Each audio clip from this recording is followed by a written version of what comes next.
সন্ধ্যার সময় বেলা ডুবে যাওয়ার দৃশ্য অসাধারণ একটা দৃশ্য।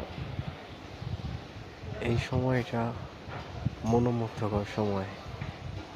আপনি যখন শেষ বিকেলের আলো দেখতে যাবেন, দেখবেন আপনার মনটা অন্যরকম থাকবে।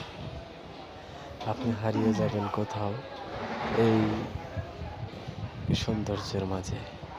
দেখেন কত সুন্দর, এদিকে মেঘ মেঘ ভাব, আবার অন্যদিকে সূর্য ডুবে গেছে, তারপরে একটু আলো রয়ে গেছে। এ যেন এক অন্যরকম মনোমুগ্ধকর দৃশ্য। এটা হচ্ছে চরবড়ি, আর ওইখানে ধোঁয়াটা বেরোচ্ছে, ওটা হচ্ছে কাই ফ্যাক্টরি।